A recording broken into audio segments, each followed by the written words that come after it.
বিতরের নামাজ কি সূরা দিয়ে পড়তে হয়?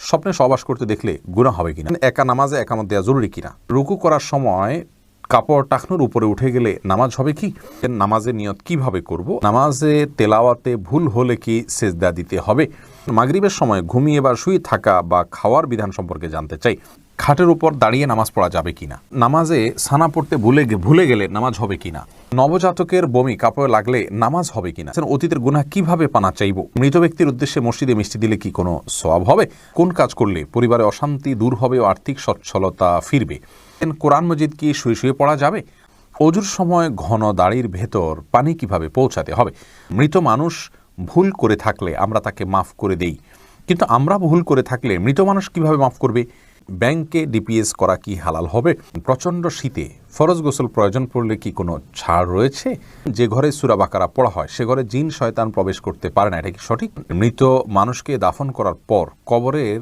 ওপর নারিকেল পাতা রাখা হয়, এটার বিধান আছে কি।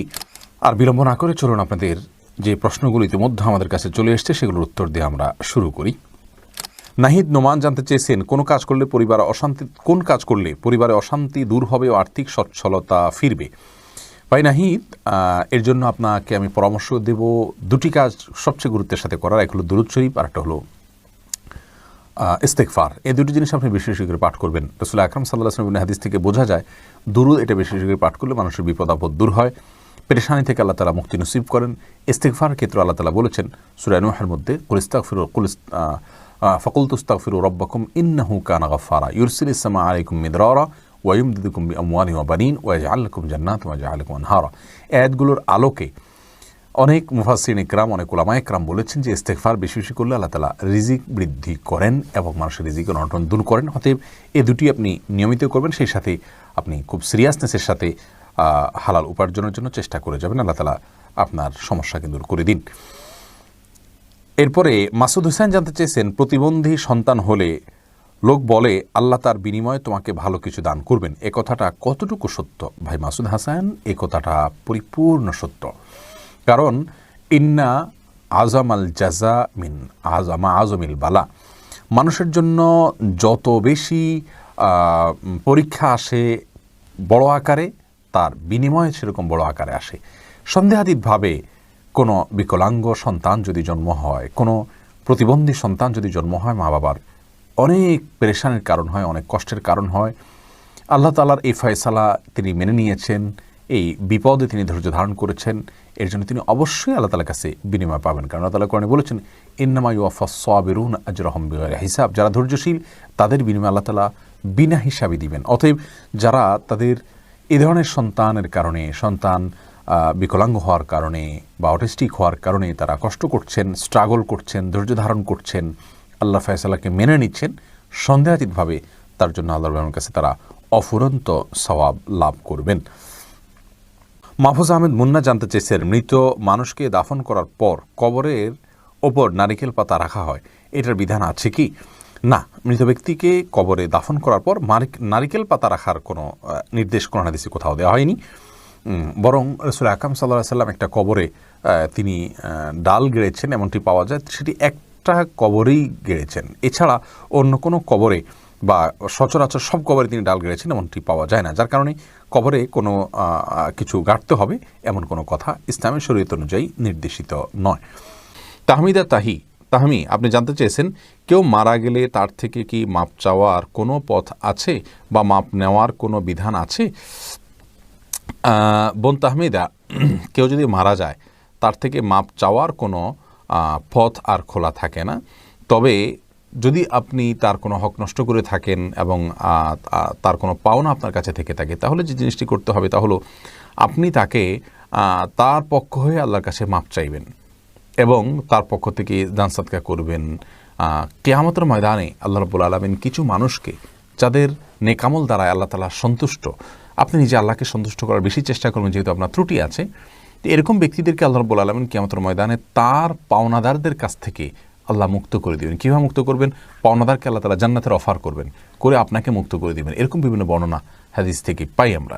তো সেগুলোকে সামনে রাখলে দেখা যায় যে আপনার করণীয় হলো আল্লাহর সঙ্গে সম্পর্ক এই ক্ষেত্রে আরও বেশি বিল্ড আপ করা, যাতে করে আল্লাহ তাআলা আপনাকে সেখান থেকে উদ্ধার করে দেন। আর সেই সাথে পাওনাদার মারা গেলে তার পক্ষ থেকে দান সদকা করা, দোয়া করা, এগুলো করবেন। এটা যদি হয়, আর অর্থনৈতিক পাওনা ছাড়া অন্য কোনো পাওনা হয়। আর যদি আর্থিক কোনো পাওনা তার থেকে থাকে, তাহলে তার মৃত্যুর পর তার সে পাওনা তার ওয়ারিশ যারা বেঁচে আছেন তাদের কাছে ফিরিয়ে দিতে হবে। এরপরে এমডি জায়েদ, আপনি ইউটিউব চ্যানেলে প্রশ্ন করেছেন, রাতে ঘুমানোর আগে তায়াম্মুম করলে কি ওযুর সুন্নত পালন হবে? রাতে ঘুমানোর আগে যদি কেউ তায়াম্মুম করেন, সেক্ষেত্রে ওযু করতে তিনি অপারগ অথবা ওযু তার জন্য কষ্টকর, সেই ভিত্তিতে তিনি যদি তায়াম্মুম করেন, তাহলে ইনশাআল্লাহ ওযুর যে কাজ, পবিত্রতা অর্জনের কাজ, সেটি আদায় হবে এবং সেই সওয়াব তিনি পাবেন ইনশাআল্লাহ। মোহাম্মদ ইফরাত, আপনি এটি থেকে জানতে চেয়েছেন, চোখে সুরমা লাগানো কি সুন্নাত? আর সুরমা লাগানোর পর যদি অজু করি সুরমার কালার থেকে যায়, এতে কি অজু হবে? আপনার শেষ প্রশ্ন উত্তর আগে দিই। সুরমার কালার যদি চোখে থেকে যায় অজু করার পরেও, তাহলে তাতে অজু হয়ে যাবে, কোনো অসুবিধা নেই। আর চুরমা লাগানো সুন্নাত, জি, সুরমা লাগানো সুন্নাত। সুরমা যেন অরিজিনাল হয়, স্বাস্থ্যসম্মত হয়, ক্ষতির কারণ না হয়, সেদিকটা খেয়াল করা উচিত। তবে সুরমা লাগানো সুন্নাত। রাসূল আকরাম সাল্লাল্লাহু আলাইহি ওয়াসাল্লামের হাদিসে সুরমা লাগানোর কথা স্পষ্টভাবে বর্ণিত হয়েছে। এরপরে মুজাহিদুল ইসলাম শওকাত, আপনি জানতে চেয়েছেন, যে ঘরে সূরা বাকারা পড়া হয় সে ঘরে জিন শয়তান প্রবেশ করতে পারে না, এটা কি সঠিক? যদি সঠিক হয় তবে সূরা বাকারা কতটুকু পড়তে হবে? ভাই মুজাহিদুল ইসলাম, এটা সঠিক এবং এ সম্পর্কে রাসূল আকরাম সাল্লাল্লাহু আলাইহি ওয়াসাল্লামের স্পষ্ট হাদিস রয়েছে। সূরা বাকারা যদি তেলাওয়াত করা হয় কোনো বাসায়, সেখানে জিন শয়তান প্রবেশ করে না। এক্ষেত্রে কতটুকু তেলাওয়াত করবেন? এর উত্তর হলো যে আপনি তেলাওয়াত করতে থাকবেন শুরু থেকে শেষ পর্যন্ত, কোনো লিমিটেশন নাই যে এত আয়াত পড়বেন। যত বেশি পড়বেন, বারবার পড়তে থাকবেন। নিজে পড়তে না পারলে তেলাওয়াত, রেকর্ডকৃত তেলাওয়াত চালু করে রাখবেন। যদি অনেক উলামা একরাম সেটিকে যথেষ্ট নয় বলেছেন, কিন্তু আমরা দেখেছি রেকর্ডকৃত তেলাওয়াত চালু করে রাখলেও বাসা বাড়িতে জিনের উপদ্রব কমে যায়, মানুষ অনেকটা সুরক্ষিত হয়ে যায়, আলহামদুলিল্লাহ। এরপরে আব্দুল্লাহ মাহমুদ জানতে চেয়েছেন ইউটিউব চ্যানেলে, নামাজে তেলাওয়াতে ভুল হলে কি সেজদা দিতে হবে? দেখুন, নামাতে যদি তেলাওয়াতে ভুল হয় তাহলে সেজদা দেওয়ার ব্যাপার নাই। আপনার ভুলটা হয় অর্থ বিকৃত হওয়ার পর্যায়ের ভুল হবে না, তাহলে তো কোনো অসুবিধাই নেই। আর যদি অর্থ বিকৃত হওয়ার মতো ভুল হয়, সেই ক্ষেত্রে আপনি 3 আয়াত বা যতটুকু না পড়লে নয়, এতটুকু পড়ে ফেলেছেন, তারপরে যদি ভুল হয়, তাহলে ইনশাআল্লাহ সেখানে আপনার সালাত হয়ে যাবে। কোনো কোনো ক্ষেত্রে অর্থ বিকৃত হওয়ার মতো ভুল যদি হয়, তাহলে সেক্ষেত্রে আপনার সালাত হবেই না, সেজদা সাহুতে এটি কুলাবে না। এরপরে রাশিদুল ইসলাম শান্ত জানতে চেয়েছেন, প্রচণ্ড শীতে ফরজ গোসল প্রয়োজন পড়লে কি কোনো ছাড় রয়েছে? ভাই শান্ত, প্রচণ্ড শীতে ফরজ গোসল এর ক্ষেত্রে আপনি ঠান্ডা পানিতে গোসল করা কষ্টকর হলে আপনার জন্য ছাড় রয়েছে। সেই ক্ষেত্রে যদি ঠান্ডা পানি ব্যবহার করলে আপনার অঙ্গহানি হতে পারে, প্রচণ্ড রকমের রোগ দেখা দিতে পারে, জীবন নাশের ভয় হয় আপনার, অথচ গরম করার কোনো ওয়ে না থাকে, এরকম যদি হয় তাহলে আপনি তায়াম্মুম করতে পারেন। এরকম কোনো সিচুয়েশনে যদি পড়েন, এরকম কোনো জায়গায় যদি থাকেন। কিন্তু সচরাচর আমাদের দেশে যে পরিমাণ শীত পড়ে, কিছু কিছু এলাকাতে পঞ্চগড় ইত্যাদিতে অনেক বেশি শীত পড়ে, সেখানে এরকম কোনো সিচুয়েশন থাকতে পারে। কিন্তু নর্মালি অন্যান্য এলাকাগুলোতে, ঢাকার আশেপাশে বা অন্যান্য জেলাগুলোতে যে পরিমাণ শীত পড়ে, তাতে পানি ব্যবহার করলে অঙ্গহানি হয়ে যাবে বা জীবন হুমকির মধ্যে পড়বে, এরকম পরিস্থিতিতে পড়ার সম্ভাবনা খুবই ক্ষীণ। সেই জায়গা থেকে এটি আমাদের জন্য করা জায়েজ হবে না, অর্থাৎ তায়াম্মুম করে নামাজ আদায় করা জায়েজ হবে না, গোসলই করতে হবে। আর গরম পানির ব্যবস্থা কম বেশ প্রায় বেশিরভাগ জায়গায় আজকাল থাকে, একটু কষ্ট হয়, হয়তো একটু বিব্রতকর পরিস্থিতিতে পড়তে হয়, অন্যরা জেনে যাবে, তাতে কি, আমার তো আল্লাহ তাআলার ফরজ নির্দেশ পালন করতে হবে, যার কারণে এটি আপনার অবহেলা করা যাবে না। নুসরাত জাহান ইমু, আপনি জানতে চেয়েছেন, মৃত ব্যক্তির সামনে আগরবাতি জ্বালানো যাবে কিনা? দেখুন, আগরবাতি মূলত জ্বালানোর নির্দেশ হলো সুঘ্রাণের জন্য। অতএব মৃত ব্যক্তিকে রেখেছেন, তার দেহ থেকে কোনো দুর্গন্ধ আসতে পারে, সেই জায়গা থেকে আপনি সুঘ্রাণ যুক্ত কোনো কিছু ব্যবহার করতেই পারেন, আগরবাতি জ্বালাতেই পারেন। এছাড়া মসজিদে আগরবাতি জ্বালানোর কথা মুরাদুল্লাহ তাআলা বলেছেন। ইমানদারের বাসা বাড়িতে আগরবাতি অথবা ধূপের আপনার ধোঁয়া, এটা প্রজ্বলন করা হবে সুঘ্রাণের জন্য, এটি ভালো, এটি খারাপ কোনো কাজ নয়। তবে মৃত ব্যক্তির জন্য করতেই হবে এমন কোনো বিষয় নয়। মোশাররফ হোসেন জানতে চেয়েছেন, নামাজে সানা পড়তে ভুলে গেলে নামাজ হবে কি না? হ্যাঁ ভাই, নামাজ হয়ে যাবে, কারণ সানা পড়া এটা নামাজের জন্য ফরজ বা ওয়াজিব নয়। ফরজ বা ওয়াজিব নয় এমন কোনো কিছু ছুটে গেলে নামাজ হয়ে যাবে, কোনো অসুবিধা নেই। এরপরে ইস্তাব্রো বাণী, এই আইডি থেকে আপনি জানতে চেয়েছেন খাটের উপর দাঁড়িয়ে নামাজ পড়া যাবে কি না। যাবে, কোনো অসুবিধা নেই। আপনি খাট হোক আর ভূমি হোক, ফ্লোর হোক, যে কোনো জায়গায় দাঁড়িয়ে সালাত আদায় করতে পারবেন।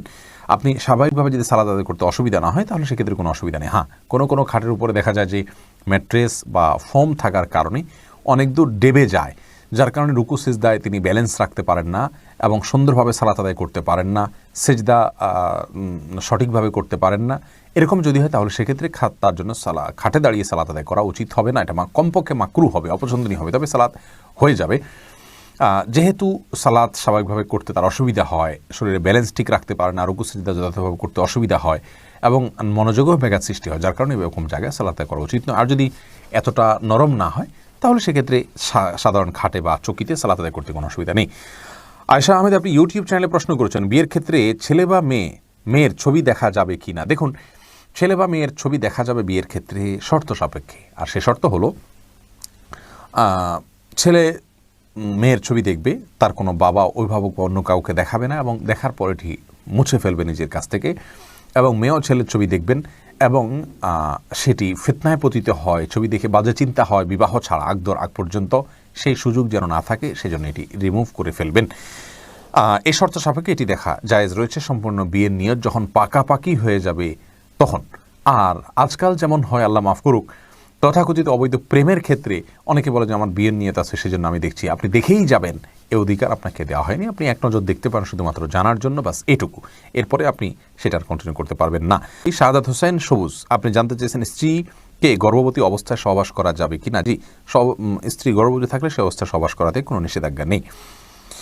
সন্তা ইসলাম জানতে চেয়েছেন যে ব্যক্তি আল্লাহর 99 নাম মুখস্থ রাখবে সে জান্নাতে যাবে, এই কথাটি কতটুকু সত্য। বোন সন্তা এই সম্পর্কে হাদিসে একটি কথা রয়েছে, নবী সাল্লাল্লাহু আলাইহি ওয়াসাল্লাম বলেছেন ইন্না লিল্লাহি তাসআমাতে সাইনা ইসমান, নিশ্চয় আল্লাহ তাআলার 99টি নাম রয়েছে, যেই নামগুলোকে যদি কেউ সংরক্ষণ করেন, এই সংরক্ষণ করার একটা অর্থ হলো মুখস্থ করা, আর একটা অর্থ হলো যে এই সংরক্ষণ করার মানে হলো এগুলোর অর্থ বুঝে আল্লাহ তাআলার এই গুণগুলোকে বিশ্বাসে আনা, যেটি আমাদের ঈমানের জন্য অবিচ্ছেদ্য অংশ, করতেই হবে, সেই বিশ্বাস লালন করা। এভাবে যদি কেউ সংরক্ষণ করেন সার্বিকভাবে, তিনি জান্নাতে যাবেন, এরকম একটি হাদিস রয়েছে। এরপরে জান্নাতুল ফেরদাউস আপনি জানতে চেয়েছেন অসুস্থতা থেকে মুক্তি লাভের জন্য রোজা মানত করা যাবে কি না। দেখুন, অসুস্থতা থেকে মুক্তি লাভের জন্য অবশ্যই আপনি রোজা মানত করতে পারেন, যে কোনো কাজের জন্যই মানত করা যেতে পারে। তবে হ্যাঁ, মানত এটা খুব বেশি প্রশংসনীয় কাজ নয়, বরং একজন মুসলিম হিসাবে আমাদের যে জিনিসটি করা উচিত তা হলো, আমি অসুস্থ আছি, আল্লাহ রাব্বুল আলামিনের রহমত প্রাপ্তির আশায় একটু আমল করলাম, একটু নফল রোজা এমনিতে রাখলাম, তাহলে সেটা হবে আমাদের জন্য ভালো এবং উত্তম কাজ। কিন্তু যদি আমাদের অসুস্থতাজনিত কারণে আল্লাহ রাব্বুল আলামিনের কাছে এভাবে মানত করি, আল্লাহ আপনি সুস্থ করে দিন, আমি রোজা রাখবো, তাহলে সেটা জায়েজ আছে, কিন্তু এভাবে না করে আগে থেকে রাখা উচিত। মানত করে কোনো কিছু আদায় করা কেমন যেন আল্লাহকে শর্তের মধ্যে ফেলা, যে আল্লাহ এটা আপনি করে দেন তাহলে আমি রোজা রাখবো। তার চাইতে আগে রোজা রাখুন এবং রোজা রেখে আল্লাহর কাছে প্রার্থনা করুন যাতে আল্লাহ আপনাকে সুস্থ করে দেন। বাকি মানত করা জায়েজ আছে, কোনো অসুবিধা নেই। মাহমুদুল হাসান ভূঁইয়া আপনি জানতে চেয়েছেন আল্লাহুম্মা ইন্নী আউযু বিকা মিন আযাবিল কবরি, দোয়া মাসুরা, এটা দোয়া মাসুরার জায়গায় পড়া যাবে কি না, নাকি দোয়া মাসুরা পড়ে তারপর এটা পড়তে হবে। দেখুন, দোয়া মাসুরা অর্থাৎ শেষ বৈঠকে আমরা দোয়া মাসুরার জায়গায় যে আল্লাহুম্মা ইন্নী যালামতু নাফসি যুলমান কাসীরা পড়ি, এই জায়গায় রাসূল আকরাম সাল্লাল্লাহু আলাইহি ওয়াসাল্লাম থেকে আরও বিভিন্ন দোয়া বর্ণিত রয়েছে, যেমন আল্লাহুম্মা ইন্নী আউযু বিকা মিন আযাবিল কবরি ওয়া মিন আযাবিন নার ওয়া মিন ফিতনাতিল মাহইয়া ওয়াল মামাত ওয়া আউযু বিকা মিন শাররি ফিতনাতিল মাসীহিদ দাজ্জাল। এই দোয়া আমরা পড়তে পারি, এটিও হাদিসে রয়েছে। আপনি চাইলে আল্লাহুম্মা ইন্নী যালামতু নাফসি যুলমান কাসীরা ওইটার সাথে এটা পড়তে পারেন, আর চাইলে এটা শুধুমাত্র এটা পড়তে পারেন আল্লাহুম্মা ইন্নী যালামতুর পরিবর্তে, সেটিও জায়েজ রয়েছে। রাসূল করিম সাল্লাল্লাহু আলাইহি ওয়াসাল্লাম বলেছেন তাশাহুদের পরে, দুরুদের পরে যেন শেষ বৈঠকে আমরা আল্লাহর কাছে যে কোনো দোয়া করি, সুম্মা লিয়াতাখাইয়ার মিনাদ দুআ মা শা, এরপরে যে কোনো দোয়া সে চায় আল্লাহর কাছে যেন সে দোয়াকে নির্বাচন করে, সে দোয়া যেন পড়ে। এটা রাসূল আকরাম সাল্লাল্লাহু আলাইহি ওয়াসাল্লাম বলেছেন, যার কারণে, এবং বুখারীতে হাদিসটি বর্ণিত হয়েছে, মুসলিমে বর্ণিত হয়েছে, যার কারণে শেষ বৈঠকে আমরা আল্লাহর কাছে যে কোনো দোয়া করতে পারি। আশরাফুজ্জামান সিয়াম আপনি জানতে চেয়েছেন মৃত মানুষ ভুল করে থাকলে আমরা তাকে মাফ করে দেই, কিন্তু আমরা ভুল করে থাকলে মৃত মানুষ কিভাবে মাফ করবে। দেখুন, আপনি যদি কারোর প্রতি ভুল করে থাকেন, অন্যায় করে থাকেন, তাহলে তিনি মৃত্যুবরণ করলে তার কাছ থেকে আর মাপ নেওয়ার কোনো সুযোগ নেই। এই জন্যই তো একজন মুসলিম জীবদ্দশায় মানুষের সঙ্গে সকল হিসেব নিকেশ চুকিয়ে রাখবেন, কারোর প্রতি অবিচার করলে, অন্যায় করলে, কারোর হক নষ্ট করলে তার কাছ থেকে ক্ষমা চেয়ে সেটাকে পরিষ্কার করে রাখবেন। এটি একজন মুমিনের জন্য করা উচিত, দেরি করা উচিত নয়। কারণ আমার অধিকার যার কাছে আছে, তিনি যদি, যার অধিকার আমি নষ্ট করেছি, তিনি যদি মৃত্যুবরণ করেন তাহলে সেক্ষেত্রে কিয়ামতের দিন কেউ কাউকে ছাড়বে না। মৃত্যুর পরে আর তাকে সন্তুষ্ট করা কঠিন। তবে হ্যাঁ, এরকম পরিস্থিতিতে আল্লাহ তাআলাকে যদি খুব বেশি সন্তুষ্ট করতে পারেন, আল্লাহ তাআলা কোনো হাদিস থেকে বোঝা যায় যে ওই ব্যক্তির পক্ষ থেকে তার যে পাওনাদার তাকে সন্তুষ্ট করে দিবেন কোনো পুরস্কার দিয়ে, এবং এই ব্যক্তিকে মাপ পাইয়ে দিবেন। অতএব বিকল্প হলো বিশেষ তওবা করা, তার পক্ষ থেকে দান সদকা করা, তার জন্য দোয়া করা, মৃত ব্যক্তির জন্য যার কাছে আমার অধিকার রয়েছে, যার অধিকার আমি নষ্ট করেছি, এবং সেই সাথে আল্লাহ তাআলাকে খুব বেশি সন্তুষ্ট করার চেষ্টা করে যাওয়া। এমনি নাসিমউদ্দিন, আপনি জানতে চেয়েছেন অজুর সময় ঘন দাড়ির ভেতর পানি কিভাবে পৌঁছাতে হবে। দেখুন, পানি এভাবে কোষ করে ধরে আপনি যদি এভাবে ভিজিয়ে রাখেন তাহলে সেক্ষেত্রে যত ঘন দাঁড়িয়ে হোক না কেন গোড়ায় চলে যাবে। সাইফুল ইসলাম জানতে চেয়েছেন নামাজের প্রথম রাকাতে আউযুবিল্লাহ বিসমিল্লাহ সহ সূরা পাঠ করে প্রথম রাকাত শেষ করলাম, দ্বিতীয় রাকাত কি পুনরায় আউযুবিল্লাহ পাঠ করতে হবে না বিসমিল্লাহ পাঠ করলেই হবে? দেখুন, সূরায়ে ফাতিহা যেহেতু আপনি নতুন করে শুরু করছেন, এই জন্য আপনি আউযুবিল্লাহ পাঠ করবেন এবং এরপরে বিসমিল্লাহ পাঠ করবেন। কারণ ফাইদা ক্রাআতাল কুরআন ফাস্তাইয বিল্লাহি মিনাশ শাইতানির রাজিম, আল্লাহ তাআলা বলেছেন কোরআন যখন পাঠ করবে তখন তুমি আল্লাহ তাআলার কাছে আশ্রয় চাইবে শয়তান থেকে। এই জন্য প্রথম রাকাতে আপনি সূরা ফাতিহা পাঠ করেছেন, এরপরে আপনি রুকু করেছেন, সিজদা করেছেন, তাসবিহ পাঠ করেছেন, অনেকগুলো কাজ করেছেন, আবার নতুন করে আপনি তেলাওয়াত শুরু করছেন, যার কারণে আপনি এখানে আউযুবিল্লাহ সূরা 2টা পাঠ করবেন। এরপরে ফারিয়া ইসলাম জানতে চেয়েছেন কোরআন মাজিদ কি শুয়ে শুয়ে পড়া যাবে? হ্যাঁ বোন ফারিয়া, কোরআন মাজিদ শুয়ে শুয়ে পড়া যাবে, কোরআন মাজিদ শুয়ে পড়া যাবে না এমন কোনো কথা কোরআন হাদিসের কোথাও বলা হয়নি, বরং সাধারণ অবস্থায় কোরআন মাজিদ পড়া যাবে। তবে কোরআন মাজিদের প্রতি, কোরআন মাজিদকে বুকের মধ্যে ধরে অসম্মানজনকভাবে শুয়ে শুয়ে পড়া উচিত না। আপনি মুখস্থ থেকে পড়তে পারেন, আর সাধারণ অবস্থায় বসে বসে সুস্থ অবস্থায় আপনার কোরআন মাজিদ পড়ার চেষ্টা করা উচিত। আপনি মনসুর আলী জানতেছেন অতীতের গুনাহ কিভাবে পানা চাইব? ভাই মনসুর, আপনি অতীতের গুনাহের জন্য আল্লাহর কাছে লজ্জিত হয়ে, অনুতপ্ত হয়ে ক্ষমা চাইবেন, চোখের পানি ফেলে সম্ভব হলে বা কানার ভান করে হলে আল্লাহর কাছে মাপ চাইবেন, আর ভবিষ্যতে করবেন না বলে প্রতিজ্ঞাবদ্ধ হবেন। ইনশাআল্লাহ এর মাধ্যমে আল্লাহ তাআলা আপনাকে গুনাহ থেকে মুক্ত করবেন। মহিমা মাহি, আপনি জানতে চেয়েছেন নবজাতকের বমি কাপড়ে লাগলে নামাজ হবে কিনা? দেখুন, বমি নাপাক, সেটা নবজাতক হোক অথবা প্রাপ্তবয়স্ক কেউ হোক, সবার বমি নাপাক, যার কারণে এটি লাগলে নাপাক হয়ে যাবে। এমনি মামুন হোসেন জানতে চেয়েছেন মৃত ব্যক্তির উদ্দেশ্যে মসজিদে মিষ্টি দিলে কি কোনো সওয়াব হবে? দেখুন, মৃত ব্যক্তির পক্ষ থেকে আপনি গরিব দুঃখীকে খাবার দিতে পারেন, কোনো অসুবিধা নেই। দিনক্ষণ ঠিক না করে এমনিতে গরিব দুঃখীকে খাবার দিলেন। মসজিদে বিশেষভাবে খাবার দিতে এমন কোনো কথা নেই। গরিব দুঃখীকে খাবারটা আপনি বাইরেও দিতে পারেন, তাদের বাসা পৌঁছে দিতে পারেন। মসজিদ থেকে, মসজিদের সাধারণ মুসল্লিরা আছে তাদেরকে আপনি দান করতে পারেন মৃত ব্যক্তিকে সওয়াবের উদ্দেশ্যে, সেটিও হতে পারে। কিন্তু এটিকে আমাদের দেশে যেরকম সিস্টেম বানিয়ে নিয়েছে এমন মানুষ, যে কেউ মারা গেলে মসজিদে মিষ্টি পাঠানো, জিলাপি পাঠানো, মুসল্লিদেরকে খাওয়ানোর জন্য, এরকম কোনো নির্দেশ, আলাদা পার্টিকুলার নির্দেশ ইসলামে দেওয়া হয়নি। তবে হ্যাঁ, গরিবের পক্ষ, মৃত ব্যক্তির পক্ষ থেকে আমরা সাদাকা করতে পারি, তারই অংশ হিসাবে খাদ্যদান হতে পারে, সেটি গরিব অসহায় মানুষকে প্রাধান্য দিয়ে দেওয়া উচিত। মসজিদে না দিয়ে আপনি সেটি যদি বস্তিতে দেন, গরিব মানুষের বাসা বাড়িতে দেন, সেটি আরও বেশি সওয়াবের কারণ হবে ইনশাআল্লাহ। সুজন মুখতার, আপনি জানতে চেয়েছেন ইউটিউব চ্যানেলে স্বপ্নে সহবাস করতে দেখলে গুনাহ হবে কিনা? না, এর কারণে কোনো গুনাহ হবে না, কারণ এটি বান্দার ইচ্ছার দিন কোনো বিষয় নয়, বান্দার ইচ্ছাধীন বিষয় নয়, এমন বিষয়ের জন্য আল্লাহ তাআলা বান্দাকে পাকড়াও করবেন না। এরপরে এমডি রায়হান সিদ্দিকী, আপনি জানতে চেয়েছেন মাগরিবের সময় ঘুমিয়ে বা শুয়ে থাকা বা খাওয়ার বিধান সম্পর্কে জানতে চাই। দেখুন ভাই রায়হান, মাগরিবের পরে এশার আগে শোয়ার ব্যাপারে হাদিসে নিষেধাজ্ঞা রয়েছে। নবী সাল্লাল্লাহু আলাইহি ওয়াসাল্লাম অপছন্দ করতেন এই সময় শোয়াটাকে, যার কারণে মাগরিবের পরে শোয়া উচিত নয়। তবে যদি কেউ অসুস্থ থাকেন, শরীরে ক্লান্তি থাকে, তিনি শুয়ে আছেন ক্লান্তির কারণে, সেটি ভিন্ন বিষয়। কিন্তু সাধারণ অবস্থাতে এই সময় ঘুমানো নিষেধ, কারণ এই সময় ঘুমাইলে আপনার এশার সালাত তরক হয়ে যেতে পারে। তাছাড়া সকাল এবং সন্ধ্যার সময়গুলো আল্লাহকে স্মরণ করার সময়, জিকিরের সময় যেন এই সময় ঘুমিয়ে কাটাবেন না। শুধু সামান্য একটু শুয়ে থাকা, এটা ভিন্ন বিষয়, এটা ইনশাআল্লাহ নিষেধাজ্ঞার আওতায় পড়বে না।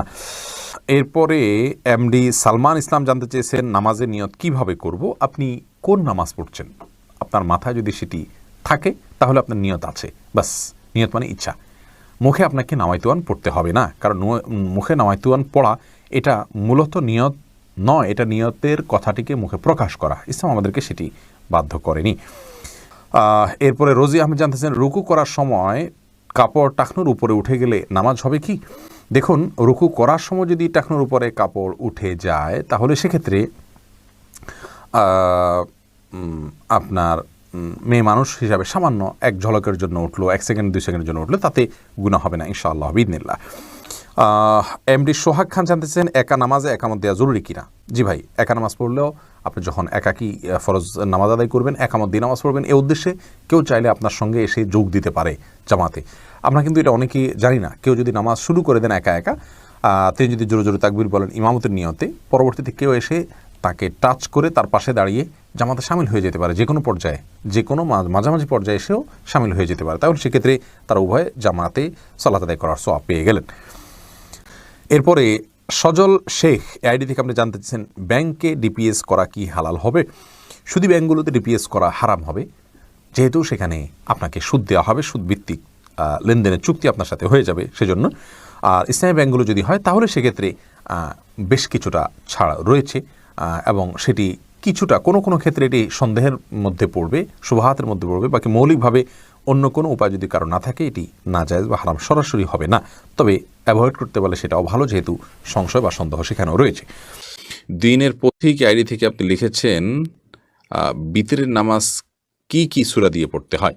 বিতরের সালাতের প্রথম রাকাতে সূরায়ে সাব্বিহিসমা রব্বিকাল আলা, দ্বিতীয় রাকাতে সূরায়ে কাফিরুন এবং তৃতীয় রাকাতে সূরায়ে ইখলাস কুল হুয়াল্লাহ পাঠ করা এটি সুন্নাহ।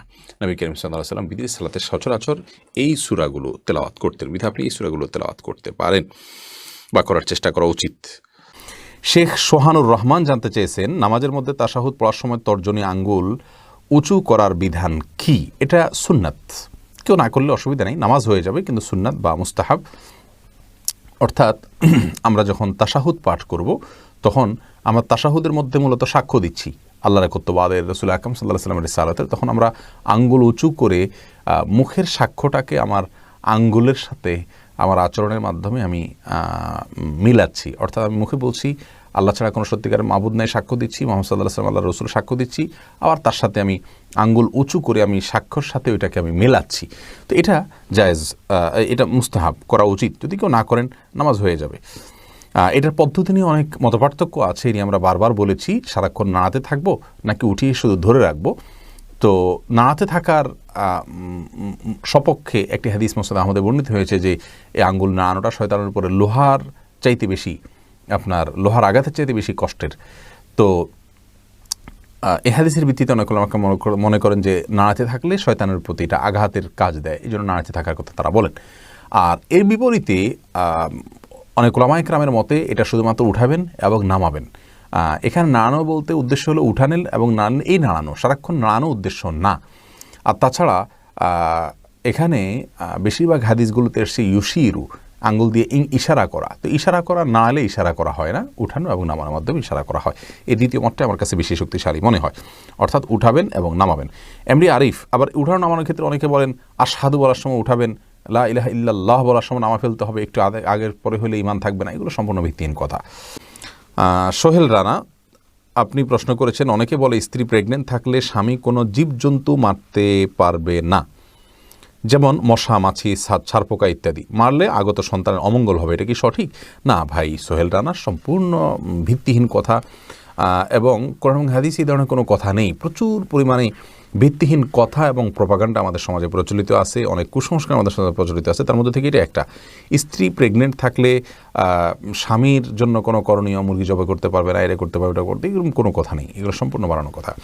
এমডি শহীদুল্লাহ জানতে চেয়েছেন জনৈক ব্যক্তি বলেছেন ফরজ সালাতের পর মুনাজাত না ধরে বসে থাকলে অহংকার করা হয়, আসলে কি তাই? না ভাই শহীদুল্লাহ, ফরজ সালাতের পরে রাসূল করিম সাল্লাল্লাহু আলাইহি ওয়াসাল্লাম মুনাজাত ধরতেন এরকম কোনো হাদিস আমাদের জানা নেই যে ফরজ সালাতের পরে তিনি মুনাজাত ধরতেন। বিভিন্ন হাদিস থেকে ইশারা ইঙ্গিতে জোড়াতালি দিয়ে এই জিনিসটাকে প্রমাণ করার চেষ্টা করা হয়। সালাতের মতো এত কমন একটি ইবাদত, নিয়মিত যেটা 5 বার আদায় করতে হয়, সেখানে রাসূল আকরাম সাল্লাল্লাহু আলাইহি ওয়াসাল্লাম সালাম ফেরানোর পরে যদি হাত তুলে থাকেন, হাত তুলে মুনাজাত করে থাকেন, তাহলে সেটি অবশ্যই হাদিসের কিতাবগুলোতে আসবে। সেরকমটি কোনো হাদিসের কিতাবগুলোতে বর্ণিত হয়নি। অতএব কেউ যদি হাত না তোলেন তাকে অহংকারী বলা এটা মূর্খতা ছাড়া আর কিছুই নয়। সুন্নাহ অনুসরণ করলে অহংকারী হবে কেন? এরপরে আরাফাত বাপ্পি আপনি জানতে চেয়েছেন বাড়ির পুকুরে মানুষ নানান ধরনের নাপাক জিনিস ফেলে থাকে, সেখানে অজু করার বিধান কি? ভাই আরাফাত, বাড়ির পুকুরে যদি নাপাক জিনিস ফেলা হয়, পুকুর যদি অনেক বড় হয়, তাহলে সেক্ষেত্রে যেই জায়গাটাতে নাপাক আছে তার আশেপাশের পানিগুলো নাপাক ধরা হবে, কিন্তু অপর প্রান্তের পানিগুলো পাক ধরা হবে। অনেক পানিতে যদি নাপাক পড়ে তাহলে সেক্ষেত্রে এই বিধান প্রযোজ্য হয়। বিধায় এটা নিয়ে আপনার হেজিটেশন করার কোনো কারণ নেই। আপনার রুচিতে না করলে আপনি সে পানি ব্যবহার করবেন না, ভিন্ন কথা। কিন্তু শরীরের দৃষ্টিকোণ হলো বড় পুকুর বা বড় কোনো পানির আপনার পুকুর হোক, নদী নালা হোক, এরকম কিছু যদি হয় তাহলে সেক্ষেত্রে ওই পুকুরে কোনো এক প্রান্তে নাপাক পড়লে ওই জায়গা নাপাকটার আশেপাশের পানিগুলো নাপাক হিসেবে বিবেচিত হবে, বাকিগুলো পাক থাকবে। হ্যাঁ, যদি নাপাকের পরিমাণ এত বেশি হয় যে স্বামীর পানির কালার পরিবর্তন হয়ে গেছে, রং গ্রান পরিবর্তন হয়ে গেছে, তাহলে সেখানে পানি নাপাক হিসেবে বিবেচিত হবে, এটা ব্যবহার করা যাবে না।